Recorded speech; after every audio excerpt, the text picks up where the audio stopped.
अस्सलाम वालेकुम। मैं दावे के साथ कहता हूँ कि 98% वो लोग जो ख़ुद शायरी लिखते हैं या शायरी पढ़ने के बहुत शौकीन हैं या आज के नामवर अदीब हैं, यानी अदब तख्लीक करने वाले हैं, 98% लोग गालिब के इस शेर को सही तलफ़ुज़ के साथ अदा नहीं कर सकते।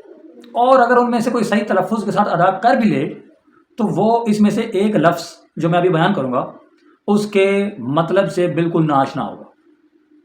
शेर सुन लीजिए पहले। चिपक रहा है बदन पर लहू से पैरहन, चिपक रहा है बदन पर लहू से पैरहन, हमारे जैब को अब हाजते रफू क्या है।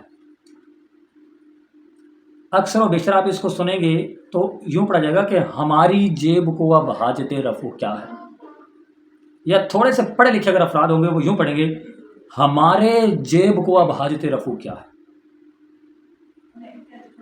या मुमकिन है कोई यूँ पढ़ ले कि हमारी जेब को अब हाजते रफू क्या है, जबकि इसका दुरुस्त तलफ़ुज़ यूँ है हमारे जैब को अब हाजते रफू क्या है। अज़ीज़ान गिरामी, दो लफ्ज़ हैं, एक जैब और दूसरा जेब। अक्सर व बेशतर ये देखा गया है कि कहने वाले यूँ कहते हैं कि दिल्ली के लहजे में इसको जैब कहते हैं और लखनऊ के लहजे में इसको जेब कहते हैं, जबकि मतलब दोनों का एक है।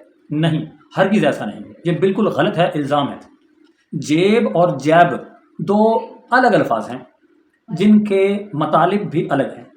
जो लफ्ज़ जेब है ना, जेब, इससे मुराद हमारे लिबास का ये वाला हिस्सा, ये वाला, इंग्लिश में पॉकेट कहते हैं, इसमें हम कोई भी चीज़ डाल सकते हैं, कागज़ है या पैसे हैं तो इसमें डाले जा सकते हैं। तो ये लिबास का ये वाला हिस्सा जिसमें हम कुछ चीज़ें डालते हैं वो कहलाती है जेब, जबकि जो जैब है, जैब से मुराद है गिरेबान, ये जेब है और ये वाला जो हिस्सा है लिबास का ये है जैब।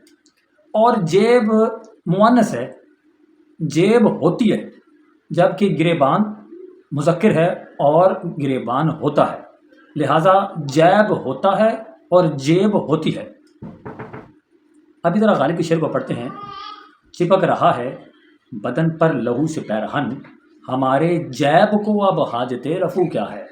मतलब ये है कि मेरा जिस्म खून से लहू हो चुका है और मेरा जो गिरेबान था, जो जैब था, वो फटा हुआ था, लिहाजा ज़रूरत नहीं है कि उसको सींचा जाए, उसको रफ़ू किया जाए, उसकी सिलाई की जाए, वो खून के साथ जम चुका है, तो मेरा जो जैब है वो खून के साथ चिपका हुआ है, सिलाई की ज़रूरत नहीं रही।